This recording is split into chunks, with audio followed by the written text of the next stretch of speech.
మణికంఠ నిఖిల్ లో ఎవరు best player? Manikanta Nikhil లో best player Manikanta best player.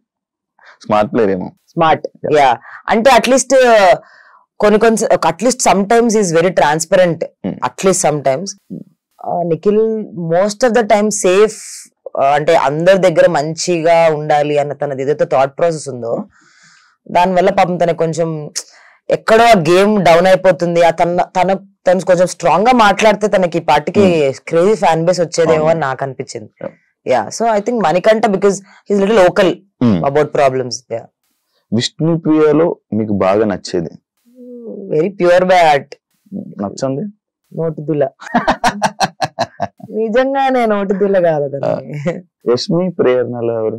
ఇద్దరులో equivalent negatives and positives ఉన్నాయి. ఇద్దరు 50-50 నాకు. యా అంటే ప్రేరణలో కొన్ని బ్యూటిఫుల్ క్వాలిటీస్ ఉన్నాయి, కానీ కొన్ని విషయాలు చాలా కొన్ని అనాయింగ్ గా అనిపిస్తాయి. యష్మి ఏమో యా ఇలా వెళ్ళదు. యష్మి సడన్ గా ఇలా రేజ్ అయిపోద్ది. ఆ కోపం వచ్చినప్పుడు యష్మిలో నా మాస్ యాంగిల్ ఉంటుంది చూసిన దానికి భయం వేస్తుంది. ఏంటిది అమ్మాయి ఏంటి ఇలా అంటే ఆ స్విచ్ సడన్ గా వచ్చేస్తుంది. అంటే మాట్లాడి ఎవర్రా నువ్వో అంటది, ఏంద్రా నీకు మామూలుగానే ఉన్నావు కదా ఇంతసేపు. And we tell her also that అరే నువ్వు చూసుకున్నావురా నువ్వు ఎలా మాట్లాడుతావు నామినేషన్స్ లో ఒకసారి నాకు సార్ ప్లే చేయగానే అమ్మో ఏంట్రా అలా వచ్చింది అంటది. మరి యష్మిలో ఇద్దరులో ఉంది, బట్ ఇద్దరు వెరీ క్యూట్ పీపుల్. మీరు అన్న word real player should win reality show అన్నారు. నబీల్ విన్ అవ్వాలని అనుకున్నారు. అవును. అంటే మిగతా వాళ్ళు రియల్ గా లేరా? కంపారిటివ్లీ లెస్ అనిపించింది. నబీల్ తో ఓపెన్ హార్ట్ ఆర్ మాట్లాడే విధానం గానీ కంపారిటివ్లీ లెస్ ఏమో అనిపించింది. ఆల్సో మేబీ చాలా మంది రియల్ ఉండొచ్చు, బట్ రియల్ లో కూడా గెలిచే క్వాలిటీస్ ఉండాలి కదా. ఇప్పుడు అందరూ రియల్ ఉండొచ్చు. ఇప్పుడు అట్లా అంటే ప్రేరణ కూడా రియల్ గానే ఉంది. I'm not telling she is not real. Yashmi కూడా రియల్ గానే ఉంది, అందుకే బయటకు పడింది కూడా, ఏదన్నా కూడా బయటకు వచ్చింది. రియల్ గానే ఉన్నారు వాళ్ళు, బట్ రియల్ ఉన్న వాళ్ళలో కూడా బెస్ట్ క్వాలిటీస్ ఉండాలి కదా, విన్నర్ క్వాలిటీస్. అది నాకు నబీల్. ఇదే నబీల్ మెహబూబ్ కూర్చొని కమ్యూనిటీ ఓట్స్ గురించి మాట్లాడడం జరిగింది రీసెంట్ గా. మన కమ్యూనిటీ ఓట్లు వేస్తారని చెప్పి ఇప్పుడు కమ్యూనిటీ ఎప్పుడు రీసెంట్ గా ఈ డిస్కషన్ అనేది మెహబూబ్ నబీల్ కూర్చొని మన కమ్యూనిటీ ఓట్స్ మనకి పడతాయి అన్న టైప్ లో ఒక డిస్కషన్ జరగడం జరిగింది. ఇప్పుడు నబీల్ విన్నర్ అవ్వాలని అనుకుంటున్నారా? వాళ్ళు డిస్కషన్ చేసిన పాయింట్ రైట్ అని అనుకుంటున్నారా? నేను డిస్కషన్ చూస్తా, పక్కా చూసాక మాట్లాడతా. బట్ నబీల్ అలా కమ్యూనిటీ గురించి ఆలోచిస్తాడు అని నాకు ఉన్నంత వరకు అయితే అనిపించలేదు. I not see that. నేను చెప్పాను కూడా చాలా వరకు టైం దొరకలేదు. బట్ నేనున్నంత వరకు అయితే తను ఐ డోంట్ నో వాళ్ళు అంత మేము ఉన్నంత కాలం అసలు అలాంటి టాపిక్స్ రాలేదు. ఇప్పుడు మెహబూబ్ వచ్చాక ఐ డోంట్ నో మేబీ ఎవరు మాట్లాడారు first Mehboob. I don't know అంటే తను అలా ఆ మాటని ఏకీభవించాడో మాట్లాడాడో ఆ సిచ్యువేషన్ లో. Some times I'm not trying to cover it up for him because నాకు తెలియదు సిచ్యువేషన్ ఏం జరిగిందో. బట్ సమ్ టైమ్స్ మనం అక్కడ ఎవరైనా మాట్లాడితే అవుట్ ఆఫ్ రెస్పెక్ట్ కూడా దాన్ని ఏకీభవించవచ్చు ఓకే అన్నట్టు. But he respects all religions అని నాకు అనిపించింది నా పర్సనల్ గా. But if he also agree to it, maybe it is wrong. But దాని వల్ల నా హార్ట్ లో ఉన్న ఇంప్రెషన్ అయితే ఇంకా మారలేదు, ఎందుకంటే నేను చూడలేదు కాబట్టి. చూసాక మారుతుందో చెప్తా. But he is very good bye heart, very open. But I think అది దట్ ఈస్ రాంగ్. అది అందరికి ఈక్వలెంట్ షో. అది దాని పర్సనాలిటీ బట్టి జడ్జ్ చేయాలి కానీ కమ్యూనిటీ బట్టి అయితే తీసుకోకూడదు. మీ ప్లేస్ లో ఎవరు ఎలిమినేట్ అవుతారు అనుకున్నారు? నేను ఎవరు ఎలిమినేట్ అవ్వాలనుకున్నా, ఎలిమినేట్ అవ్వాలి కదా. నా గట్స్ ఎవరి గురించి చెప్పాయని అడిగితే I thought it could be Mehboob or Yashmi. వాళ్ళు ఎలిమినేట్ అయిపోతారు అనుకున్నా. అంటే గట్టు కొంతమంది మన గట్ ఇన్స్టింక్ట్ ఒకటి చెప్తుంది కదా.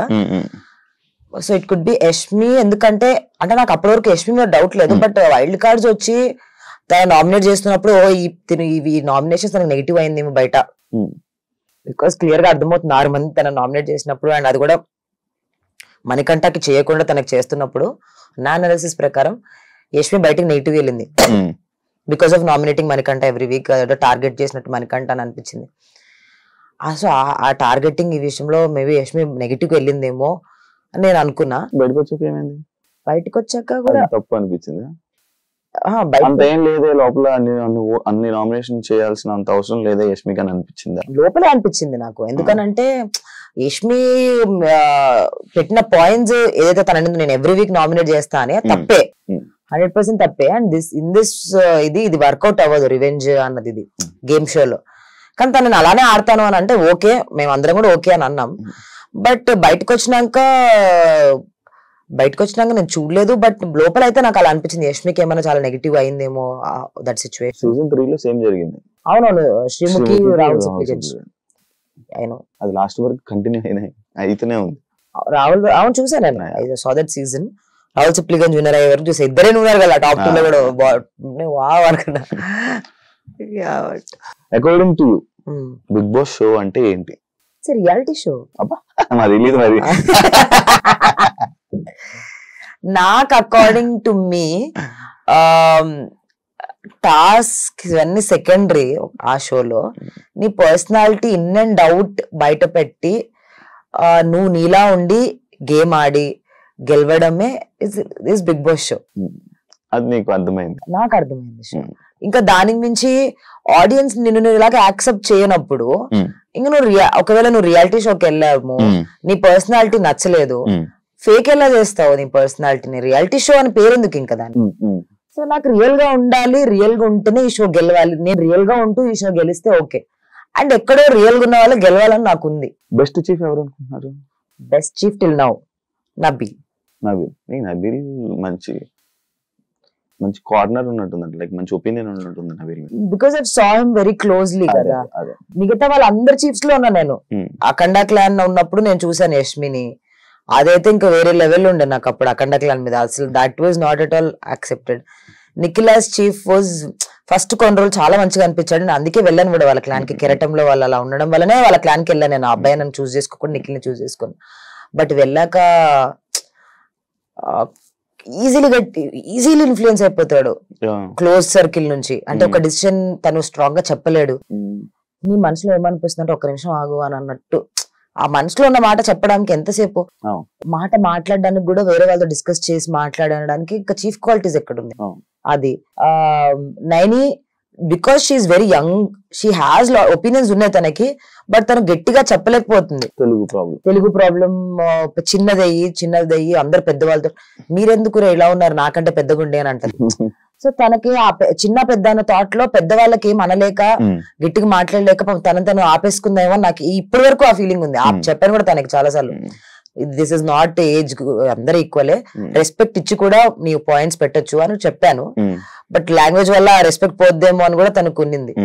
సో ఇలా తన పాయింట్స్ కూడా చెప్పలేదు. సో నబీల్ చీఫ్ గా ఉన్నప్పుడు బాగా చేశాడు, ఒక ఉప్పు మర్చిపోయాడు అన్నది తప్పితే ఇంకా అదర్వైజ్ ఏం రీజన్స్ లేవు చెప్పడానికి. అండ్ లక్కీలీ తను ఉన్నప్పుడు games survival of the fittest లాంటివి లేవు కాబట్టి అందరికి ఈక్వల్ గా పార్టిసిపేట్ అయ్యి చేసే అవకాశం దొరికింది. 50,000 ప్యాకెట్ కొన్నారు మీరు, rich Bigg Boss contestants. Bigg Boss అసలు 50,000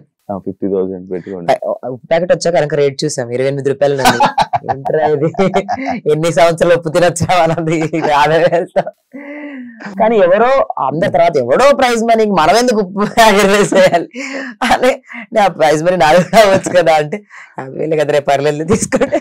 నెక్స్ట్ ఎవరు వచ్చేస్తారని అనుకుంటున్నాం? నేనైతే నా అనాలిసిస్ రాంగ్ అయిపోయింది, నేను వచ్చాను. బట్ ఇప్పుడు అనలైజ్ చేయాలంటే మేబీ గౌతమ్ టేస్టీ తేజ అనుకుంటున్నాను. గౌతమ్ టేస్టీ తేజ వచ్చేస్తారు అనుకుంటున్నా. బికాస్ గేమ్ వైజ్ చూస్తే లాస్ట్ వీక్ కొంచెం డౌన్ వాళ్ళిద్దరే అనిపించారు. అండ్ వాళ్ళిద్దరు బట్ టేస్టీ తేజ డిఫరెన్స్ బాగా చేసుకున్నారు అనిపించింది, నేను రీల్స్ లో చూసాను అది కూడా. బట్ అదర్వైజ్ చూస్తే మేబీ టేస్టీ తేజ గౌతమే కంపారిటివ్లీ ఉన్న వాళ్ళలో. Thank you Sita, thank you interview ఇచ్చినందుకు. నీ ఒపీనియన్స్ షేర్ చేసుకుని మొత్తం అన్ని కవర్ చేసాను అనుకుంటున్నాను, మెయిన్ పాయింట్స్ ని. వైల్డ్ కార్డ్ వస్తే ఇంట్రెస్ట్ ఉందా? వెళ్తావా లోపలికి? వెళ్తాను, చెప్పగా ఇంకా కామన్ అనిపిస్తుంది, ఫుల్ స్టాప్ అనిపించట్లేదని. కామన్ అనిపిస్తుంది, ఇంకా ఇంట్రెస్ట్ ఉంది వెళ్ళాలి. అఫ్ కోర్స్ ఉంది. అసలు వచ్చేటప్పుడు కూడా ఇంకా నేను కంప్లీట్ గా చూపించలేదు గేమ్ అన్నట్టు ఉండిపోయింది. ఆ 6 weeks లో ఎంత చూపిస్తాం, ఒక వీక్ డౌన్ అవుద్ది, ఒక వీక్ హై అవుద్ది. సో ఇంకా ఉంది గేమ్ చూడడానికి, చూపించడానికి, ఆడడానికి. ఇప్పుడైతే ఇంకా వైల్డ్ కార్డ్స్ కూడా అర్థమయ్యారు, ఆ టైంలో వచ్చాను. So if it comes reentry వస్తే పక్కా వెళ్తా, పక్కా దానికి కూడా ఆల్ ది బెస్ట్. మంచిగా నీ మూవీస్ మంచి రోల్స్ పడి ఇంకా మంచి మంచి స్థాయికి వెళ్తావని, నువ్వు ఏదైతే అన్లిమిటెడ్ ఆపర్చునిటీస్ అన్నావో అవి నీకు రావాలని మనస్ఫూర్తిగా కోరుకుంటూ సెలవు తీసుకుంటున్నా. Thank you. చూసారు కదా ఇంటర్వ్యూ కానీ మీకు నచ్చినట్లయితే చెప్పాల్సిందే, మీకు తెలిసిందే, అది చేసేసి మళ్ళీ ఇంకో గెస్ట్ మళ్ళీ మీ ముందుకు వస్తాను. అంతవరకు